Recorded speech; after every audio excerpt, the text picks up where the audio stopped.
Na asante sana mtazamaji kwa kuendelea kutizama Sema na Citizen. Na tukiwa tunaendelea na mada yetu, tunataka sasa tuende moja kwa moja hadi Kisumu ili kuweza kupata maoni ya wenyeji wa eneo hilo kuhusiana na mada hii, ambapo hii leo ulikuwa tunazungumzia suala la kutoa mimba. Je, mtazamo wa wenyeji wa Kisumu ni upi? Kupata mengi zaidi tunaungana na Laura Otieno. Na Mwanahamisi, hapa katika kaunti ya Kisumu ni swala ambalo limeibua mdahalo mkubwa, manake kuna wale ambao wanaunga mkono swala lenyewe la kutoa mimba, na kuna wale ambao pia wanapinga vikali. Kumbuka kwamba mdahalo huu unakuja wakati ambapo kuna maswala ibuka yanayohusiana na afya ya uzazi, manake kulikuwa mwezi uliopita kulikuwa na lile swala ambalo kulikuwa na wale ambao walikuwa nataka umri wa kufanya ngono uweze kurudishwa chini kabisa mpaka 16. Kwa hivyo mdahalo huu basi unafaa kuzungumziwa kwa kimo ambacho inastahili. Na basi nina mama hapa ambaye pengine akija kutueleza, karibu kwenye Sema na Citizen, atazama pale kisha utueleze pengine kama mama swala la kutoa mimba halikubaliwi katika sheria, lakini kama mama unaona kama kuna haja ya sheria hii kuweza kuzingatiwa tena ili kuhakikisha kwamba sauti za kina mama pia zimechukuliwa wakati kufanya sheria yenyewe. Mimi kama mama, ndani ya kikanisa sio vizuri kutoa mimba. Kama ni kutoa mimba, hiyo ni hatia mbaya sana. Ikiwa imesindikana kabisa, inatakikana itoke. Kama mama inatakikana aenda kwa hospitali kubwa ndio wajaribu kuona kama watamshughulikia. Ikishindikana ndio wamtoe, kwa sababu iendekawa huyo mtoto ndiye alikuwa peke yake. Na kijaribu kuenda hivi kwa mama, madaktari wengine ambayo walali hawafai kutoa mama mimba, wakimtoa hiyo mimba ipatikane wameharibu mfuko wa mama, atapata uzuri wa kupata mtoto mwingine tena. Kwa hiyo maneno mimi ninazingatia, nikikataa sio vizuri kwa kutoa mimba kama sisi wakina mama. Ni bibaya. Ikisindikana kabisa ndiye anaweza kwenda hospitali atolewe hiyo mimba. Na sio lazima atoe kama ameipata kwa njia ambayo hakukuwa anatarajia kuipata. Atavumilia tu aende apate huyo mtoto ikiwezekana. Lakini kama iko na shida ndiye anaweza kaitoa. Na hiyo basi kauli yake inasawiana na ile ambayo iko katika katiba, ambayo katika kipengele cha 26 inaashiria kwamba mama anaweza kutolewa mimba iwapo itabainika kwamba mimba yenyewe inahatarisha maisha ama afya ya mama mwenyewe. Na kama alivyosema ni kwamba mama anafaa kuvumilia iwapo mimba yenyewe haina shida. Lakini mwanamume yupo hapa. Pengine kama mwanamume, yule dada ameweza kusema kwamba kama hana shida basi aweze kubeba mtoto hadi aweze kumzaa na kumlea. Pengine kama mwanamume mwenyewe unaona kama ni swala ambalo linafaa kuweza kuzingatia mama kutoa mimba, ama unakubaliana naye kwamba mimba ikishapatikana basi sharti mtu abebe, azae na amle mtoto? Kwa hiyo sawa, mimi nakubaliana na yeye, kwa sababu hizi mimba wengi wao inatolewa kwa hospitali, sio ya serikali. Inatolewa tu na hata watu hawana ujuzi ya kutoa. Kwa sababu kutokana na hivyo watu wengi wamepoteza maisha, hata maisha ya watoto ama maisha ya mama. Kwa hivyo mimi ninakubaliana na yeye, hiyo mambo isiruhusiwe. Shukran sana. Na pia pengine Mwanahamisi, kukumbuka tu kidogo, acha nizungumze na bwana huyu. Hapo Bomet kulikuwa na hali ambayo kuna mama ambaye aliweza kutiwa nguvuni akijaribu kuavya mimba ya mtoto. Lakini sasa pengine tuna daktari hapa ambaye mwenyewe unajihusisha na mambo ya matibabu ama tabibu za kienyeji. Pengine mtazamo wako ni upi? Umefika mahali ambapo katiba haijakubali kwamba mtu asifanye kuavya mimba iwapo haina madhara yoyote. Pengine kama daktari, mtu akija ajisikie kwamba anajihisi hataki mimba, hana madhara yoyote, kama daktari pengine kuna ushauri wa kisaikolojia ambao unaweza kumpa mtu aweze kuzingatia kabla ya kutoa mimba? Kulingana na mimi, kutoa mimba sio vizuri. Kitu cha kwanza ni kuua kiumbe Mwenyezi Mungu ameumba akaweka kwa mwili wako. Kama itabidi mtu aweza atoe mimba, wende kakuwa ni kama ako na kitu tunaita ectopic pregnancy ama za zingine ako na complications zingine, tumsauli aende kwa hospitali kwa mtu ambaye anajua, ambaye ako na experience, ambapo akienda amtoe, atamtoa kwa utaratibu. Kuna watu wengine wakiona wameshika mimba wanaenda kwingine, wanaenda kutolewa na mtu ambayo hana ujuzi wowote, na unapata huyo mtu amekuwa affected. Ama za zingine anatoa nyumba ya mtoto vibaya, ama za zingine anamletea magonjwa kama kansa, mtu anaweza pata hata kifo. Hata watu wengine wamekufa kwa sababu ya kutoa mimba. Kwa hivyo kulingana na mimi, sio vizuri mtu atoe mimba, isipokuwa kama kuna shida yoyote ambayo inaambatana na hiyo mimba, ama tuseme wanataka kusaidia mama asikufe, ndio wanaweza toa mimba. Na mimi. Shukran sana. Pengine tungepata tu kauli ya mwisho ya kijana. Tafadhali njoo karibu. Ashakumsema tusi, lakini tuseme kwamba kwa bahati mbaya umempachika dada wenyewe mimba. Hukutarajia, hamkupanga. Hali itakuwa vipi? Unaona kama ni vyema muende muavye hiyo mimba, ama mtaendelea tu mpambane na hali ilivyo? Mimi naona tu nipambane tu na mali. Tuendelee tu na hiyo maisha tu vile iko. Kutoa mimba naye ni mbaya. Haya basi, pengine ameingiwa na haya kidogo, lakini ndo maoni ya wakazi hapa katika mji wa Kisumu, ambao wote ambao tumezungumza nao wamepinga vikali swala lenyewe la kuondoa mimba. Wanasema kwamba pindi tu mtu anapopata mimba, iwapo hana madhara yoyote, basi wanazingatia katiba inavyosema ama sheria inavyosema kwamba mama aendelee na mimba yenyewe na aweze kumzaa mtoto mwenyewe na kumlea. Basi ni hayo tu kutoka hapa kaunti ya Kisumu, na patia usukani mwenzangu Collins Shitiabai ili atujuze mengi. Shitiabai. Asante Laura, kutoka katika eneo la Kisumu hapa katika kaunti ya Trans Nzoia. Visa vya kuavya mimba vimekithiri sana, huku wengi wa wazazi, inasemekana kwamba wengi wa wazazi wamewasaidia watoto wao kwa kusema kwamba wale watoto wamepata mimba wakiwa wachanga sana. Hata miaka 2 zilizopita tuliona baadhi ya wazazi pia walisema huenda kuavya mimba italeta shida, wakalazimika kuwapatia watoto wao dawa za kuweza wasiweza kupata mimba. Hivyo basi ni baadhi ya visa ambavyo sio tu zinawakera wazazi, pia viongozi katika eneo hili. Ndazungumza naye Immaculate Shamala. Shamala, tuambie, je, unakubaliana na swala la kuavya mimba miongoni mwa wanawake? Na pia katika kaunti ya Trans Nzoia wengi wa wazazi wanasema kwamba wamelazimika kuavya mimba kuwasaidia watoto wao kuavya mimba kwa sababu bado ni wadogo na inatakana waendelee na masomo. Unakubaliana na swala hilo? Sikubaliani naye. Kama mtetezi katika gatuzi la Trans Nzoia, kuna maadili ambayo huwa tunasema ni muhimu. Manake kuavya mimba kwa watoto wadogo sio mzuri, unawasumbua ama unatatiza afya yao. Pili, unawafunza pia kwamba ni vyema wawe wanaua viumbe ambavyo labda viko ndani ya tumbo yao. Cha muhimu ingelikuwa ni kwamba tunafundisha wananchi, tunafundisha watoto wetu maadili mazuri, kwa sababu hata sheria iko, sheria ya jinai, na pia katiba inasema ni kosa kubwa sana kutoa mtoto kama bado ako ndani ya tumbo. Manake hiyo ni uhai, unless labda kwamba yeye ako kwa hatari na pia mama ako kwa hatari, ndio inawezekana. Lakini ni lazima yule mtu ambaye anahitaji kusema ni vyema mtoto yule atolewe ni daktari. Basi kuavya mimba ambaye nimeona imeanza kuwa kitu kubwa sana hapa Trans Nzoia, wamama wengi wako wanafanya hivyo, wazazi wengi wanaweka hata wanapea watoto hata hizi matembe na madawa ili wazuie watoto wasipate mimba. Ni kumaanisha sasa jamii imeanza kukubali kwamba ni vizuri watoto wadogo wajiingize kwa masuala ya ngono. Sasa wewe unafikiria, je, kuna haja ya kuweka sheria kali dhidi ya hao wazazi ambao pia wanawasaidia watoto wao kuavya mimba?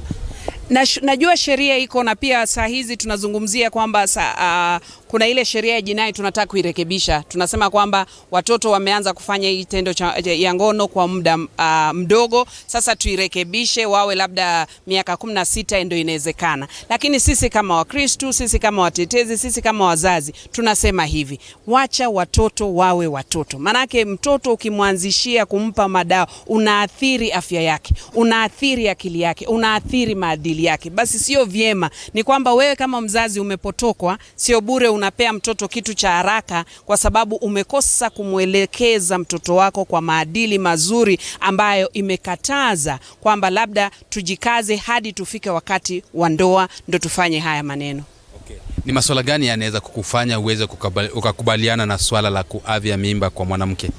Kuavya mimba kwa mwanamke ni kama labda kwa hatari. Waona, hatari ya kifo, kwamba afya yake iko kwenye hatari, na pia ni daktari ndo atasema, sio mtu yeyote. Kwa sababu mwingine anaweza sema nilikuwa na avya mimba kwa sababu nilikuwa kwa hatari ya kukufa. Hapana, katiba imesema ni yule mtu ambaye amekuwa certified medical practitioner ndio anahitaji kusema yule mama ni vizuri atoe huyu mtoto kwa sababu afya yake iko hatarini. Na basi ni vizuri Wakenya wajue kwamba hakuna kitu kwamba kuavya mimba ni kisheria. Manake watu wanasema abortion is legal. Hapana, it is illegal. Ni kwamba tu kama kuna ile hatari kwa yule mama.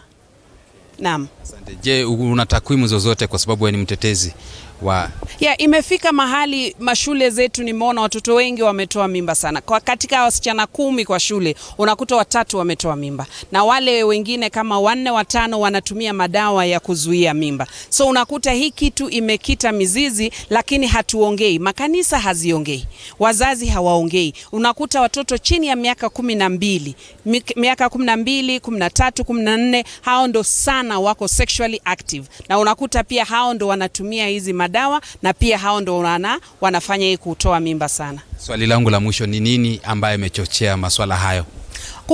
Kupotokwa kwa nidhamu kama Waafrika. Waona, tunaiga mitindo ambazo sio zetu. Kitambo tulikuwa tunazungumza na watoto wetu. Wazazi hawako kukaa na watoto wao. Shuleni mambo ni kufunza tu, lakini hakuna ile kufunza hata nidhamu. Hii ndio imechangia. Alafu kuna hii kitu ati sponsor na sijui sponsore. Unakuta hizi vitu pia watoto wasichana na vijana wanapenda pesa sasa. Kwa sababu wanaona pesa itanunua bundles, pesa itanunua airtime. Vitu kama hizo pia zinachangia. Asante. Kama ulivyosikia Mwanahamisi pale studioni, wanasema kwamba masuala ya kukosa nidhamu ni miongoni mwa swala ambayo imewafanya wengi wa watoto walio na umri mdogo kupata mimba, na kisha baadaye kulazimika kuavya mimba hiyo ndiposa waweze kujiendeleza kimasomo ama waweze kuepuka kuwa wazazi ambao ni wachanga. Ni swala ambalo kulingana na Immaculate Shamala, mwanaharakati wa kutetea haki za akina mama, haki za wanawake, anasema kwamba ipo haja kwa serikali kuanzisha elimu ya kuweza kuwafunza wale watoto umuhimu wa kuweza kuweka maadili mema, na pia wazazi wahusike pakubwa kwa kuwafunza watoto wao. Kutoka kwangu hapa mjini Kitale, kaunti ya Trans Nzoia, mimi ni Collins Shitiabai, na kurejesha Mwanahamisi uweze kuendelea na wageni wako pale studioni.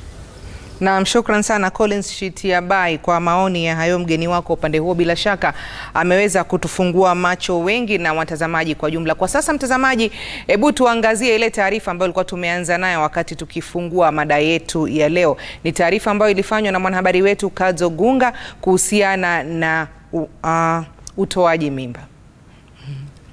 Wafiaji. Katika barabara za humu jijini Nairobi utakutana na mabango haya peupe yakikashifu uavyaji mimba kwa maneno makali, na ndio chanzo cha mvutano baina ya makundi mawili, moja likishikilia uhuru wa kuavya mimba na jingine likipinga vikali. So why the billboards? It was our venture to say, as a nation, we don't agree with this from a spiritual perspective. A huge problem for us because of the nature of the billboards. A lot of them were showing fetus and then some messaging from the fetus, so I am alive, and that was particularly problematic for us because we already have high incidences of stigma and discrimination against women who seek to access abortion services for whatever reason. And God blessed them, granting them certain authority, and said to them, be fruitful, multiply, and fill the earth. Mabango haya yanamilikiwa na kanisa la Sozo. Kathy Oganga, mhubiri katika kanisa hilo, ndiye mwanzilishi wa kampeni hii ya kupinga uavyaji mimba katika jamii. Kisa na maana. But I only knew one person.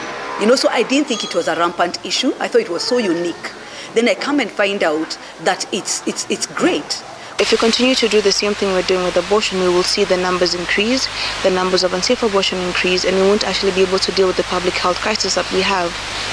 Katika mabango haya kunayo nambari ya simu inayosemekana kutoa mwongozo kwa wanawake ambao wapo katika njia panda kuhusiana na uavyaji mimba. We started a ministry called Moses Basket, where we started taking in women who were in crisis pregnancy and then giving them the option of giving up their children for adoption or keeping their babies. The way the crisis pregnancy center that I have worked with functions is to delay an abortion or to delay your opportunity to have an abortion, but not to address your crisis pregnancy. Daktari Wanyoike Gishuhi akitueleza visa vya kuavya mimba kwa njia sahihi ni vichache mno, licha ya kuwa kiwango cha uavyaji mimba humu nchini kiko juu sana. And the law is very clear about it. If the mothers is at risk, for example, severe hypertension, what blood pressure is very high, what you call preeclampsia, then you may be forced to remove the pregnancy because the pregnancy which is causing the blood pressure to be very high. But that requires 2 more senior doctors to give the consent. Kulingana na sheria ya Kenya, sehemu ya 26 kifungu cha 4, uavyaji mimba ni hatia na huruhusiwa tu iwapo daktari amethibitisha maisha ya mama yapo hatarini. Kulingana na utafiti uliofanywa na Wizara ya Afya mwaka 2012, ulionyesha kuwa wanawake 464,064 waliavya mimba mwaka huo, wanawake hao wakiwa kati ya umri wa miaka 15 hadi 46, hii ikimaanisha kuwa mimba 30 kati ya 100 huavywa. We have to go again the other way around. Do we address the issue of family planning aggressively? That if we don't want unwanted pregnancies, then someone have to use contraceptive. Katugunga, runinga ya Citizen.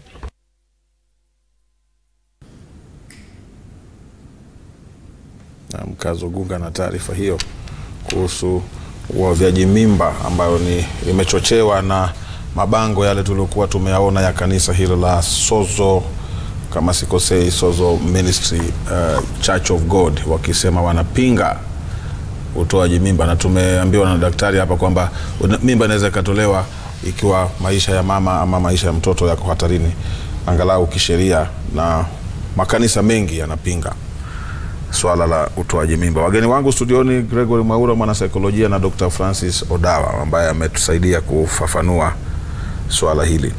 Tukiendelea, madhara ya utoaji mimba, daktari, ni mengi kiasi gani? Tunajua ni mengi, lakini baadhi ya madhara ya kutoa mimba, iwe ni ile the natural way ama iwe ni kwa kupitia njia ya daktari. Our women die from certain specific causes. The top 5 includes unsafe abortion, which is the contentious debate that many people are talking about and what you have seen on the screens. Unsafe abortion is ranked number 4 among the top 5 causes of maternal death. Like I said, I'm in the business of giving women good health and giving them bouncing, healthy babies, besides themselves going home well. Now, the topmost cause of death in our women is bleeding, followed by hypertensive disease of pregnancy, followed by infections. Like I have said, unsafe abortion number 4, and the last one is obstructed labor. It does happen that unsafe abortion encompasses some of the top causes. Unsafe abortion is that abortion that is conducted by somebody who has no knowledge, no know-how on how abortion should be performed. And like I have said, abortion can occur by itself. It can be done by a medical practitioner. It can also be done by a quack. The last is what unsafe abortion is about. And it occurs because the victim who ends up with the quack had reason to seek that service of termination of that pregnancy. But then it wasn't availed. And I would assure you, any woman who is determined to lose a pregnancy or to terminate a pregnancy will do it whether you like it or not. And if the conventional health facility is not providing it, they'll end up with the quack. The quack has no knowledge of microbiology, about infection. They have no knowledge about the anatomy, that is the physical structure of the female reproductive system. They will go in there and push in infection. They will go there and push in crotchets, sticks, name them. which end up harming the woman. It will put in infection, it will cause bleeding, which are some of the top 3 causes of maternal death that we know. Why does that happen? As I said, I'm in the business of giving women health, and I have defined health as a state of complete physical, mental, and emotional well-being. Physical will include some of the diseases that come with pregnancy that Dr. Wanyoike has ably articulated there. Hypertensive disease, for instance, I have said is the top number 2 killer. So if you leave a woman to continue with a pregnancy and she is having severe hypertensive disease, you are telling her to go die, and when she dies, her baby also dies. You will have lost 2. Logically, in obstetric practice, which is what I do, we take the health of the mother first, because that is the being that we know. We don't know about what the mother is carrying. And we only will terminate to preserve the life of the mother, knowing that we give her a chance to have another child. If we let her die, she will have gone, and that conceptus will have also gone. Number 2, mental well-being of a woman. You are a victim of rape, and I would want to ask anybody viewing this, you have been raped, or your daughter has been raped. You want to carry on with that pregnancy? To be a constant reminder to what you went through? Does that really make logical sense? Of course, you will seek guidance. If there is anybody who thinks they would want to carry on with a baby from a rapist, some of whom are of no fixed abode. No fixed abode in the sense that you don't even know them. They accosted you along the streets and they did what they did. It was the wrong time and you conceived. Is that a pregnancy to continue with? Certainly not. In my own practice and life and perspective, I have never known of a woman who goes on to get pregnant to terminate. I have never known. I have never known of a terminology called habitual aborter. And yet in medicine we know there is habitual abortion, which occurs by itself due to nature not wanting that pregnancy to continue. Lakini wapo daktari wanawake ambao wenyewe wanataka kutoa mimba. Labda amepata mimba kwa mtu ambaye hakuwa anataka. That does not make her a habitual aborter. She is only doing it because she thinks she doesn't want to associate with that particular person. Yes. She doesn't want to associate with the pregnancy of that person. I'll give you an example. Young people dating in university, in schools and like. This time the young man is really forthcoming and enticing. You end up with a pregnancy. The next minute he's jumped ship, gone elsewhere and left you on your own. You have a future to live as a woman. You want to carry on with this pregnancy? I am not sure. I am not sure. It's a constant reminder to the torment you've gone through with this particular person. And if so that be the case, and you seek guidance and help, if this is affecting your mental status, your emotional status, that means you are not healthy. And so the definition for health means that for you to be healthy, you need recourse for the fact that you carrying a pregnancy that you are not comfortable with, regardless of how it occurred. Na Gregory, kwenye masuala ya saikolojia, mtu anapofika kiwango kama hicho, tulikuwa tumegusia pale mwanzo, wakati amepata mimba ya mtu ambaye hakuwa anataka, anakuja kwenu mupatie ushauri na saha. Daktari, nina wanawake kadhaa katika maisha yangu kama mwana saikolojia walijipata kwamba wamebakwa na akanyamaza, akajipata na mtoto na wakati alijipata akazaa. Kuna mmoja sahi ako na miaka 21 na mama yake alibakwa. Ningetaka kusema kwa mapana na marefu kwamba mwanamke kama atasaidiwa kujua kwamba naweza toa ama naweza weka huyu mtoto, yeye mwenyewe katika maisha yake akuwe na wataalamu. Daktari amekuambia hivi, nataka nini katika maisha yangu, ndio linaweza fanyika, nitaishi namna gani. Daktari anasema kwamba na sitofautiani na yeye na sina shida na yeye, kwamba nitatoa, nitakumbuka kwamba nilitoa mimba, nitakumbuka, ataishi, nitamuona kwamba ameishi. lakini nitaishi namna gani katika hile jambo tunasema kwamba lazima nikuwe na fikra ambazo zina afya, lazima nikuwe na fikra ya afya. La muhimu ni kuangalia jukumu langu ni lipi. Ndio nimejipata niko nasoma, niko katika university. Mimi kama mwanamke najielewa vipi na ninafaa nifanye haya mambo vipi? Kama nataka kuyafanya, niyafanye vipi? Ni jambo la kushangaza kwamba tunamuongelea mwanamke sahi kwamba atatoa mimba. Je, mwanaume ako wapi? Sababu mimi najipata niko pale. Jukumu langu ni lipi katika hili kitendo? Ndio mimi na wewe Swale tunajua kwamba kuna zile contraceptive tunafaa tutumie.